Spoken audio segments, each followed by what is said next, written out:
O título do meu trabalho é o efeito da ausência de cálcio no perfil lipopeptídico do Penibacillus elgi.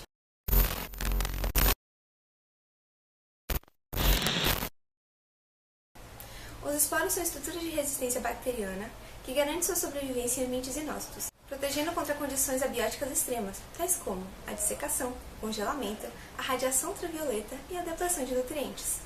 Na ordem Bacillales, eles recebem o nome de endósporos. Graças a eles, conseguimos encontrar representantes do gênero Penibacillus, desde os sedimentos antárticos até as areias do Saara. Essa estrutura é composta por camadas, sendo a camada mais interna denominada cerne, e é nela que está guardado o material genético. O esporo é uma célula em estado de dormência, sendo assim, ele é incapaz de realizar qualquer reparo caso algum dano seja feito a ele. Para auxiliar na proteção do DNA, do cerne também podem ser encontradas algumas moléculas importantes, tais como o ácido dipicolínico, que confere resistência ao calor e à radiação. Também há uma alta concentração de íons divalente, tais como cálcio e magnésio. Quando o cálcio se junta ao ácido dipicolínico, é formada a molécula de dipicolinato de cálcio, que é responsável pela resistência da estrutura. Em um estudo anterior, havia sido constatado que a depressão de cálcio no meio ocasiona esporulação incompleta em P. elgi AC13, a cepa que eu utilizo no meu trabalho, assim como o aparecimento de bacilos morfologicamente alongados. O Penibacillus é conhecido por sua produção de moléculas bioativas, tais como lipopeptídeos antimicrobianos. O P. elgi AC13 é responsável pela síntese não ribossomal de 3 famílias: as peroxipeptinas, moléculas cíclicas amplamente estudadas em todo o mundo, a família 900 altos, ainda não caracterizada, e as sedecinas, recentemente parcialmente caracterizadas, e que, ao contrário das peroxipeptinas, são encontradas em menor quantidade no sobrenadante da cultura, embora seja facilmente observada na fração celular e meio quimicamente definido. A minha hipótese é que as sedecinas estão associadas ao esporo, e a interrupção desse processo permite sua purificação. Portanto, o objetivo desse trabalho foi avaliar a produção de lipopeptídeos em P. elgi AC13 na ausência de cálcio em meio de cultura MMP.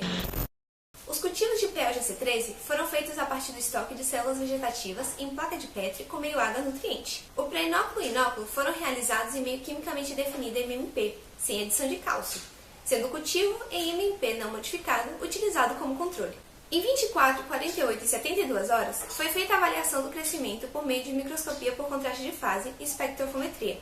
Em 24 horas, ambos os meios apresentavam esporângios. Em 48 horas, o meio sem cálcio havia esporulado completamente, e no meio sem cálcio foi possível observar restos celulares e bacilos alongados. Em 72 horas, o meio com cálcio permaneceu como no dia anterior, e o meio sem cálcio havia sido completamente lisado. A detecção dos peptídeos foi realizada por espectrometria de massa por Mal-de-Toff, onde peptinas foram encontradas tanto no sobrenadante quanto no sedimento, enquanto as sedecinas só foram observadas nesse último. A separação das fases do cultivo foi realizada por centrifugação.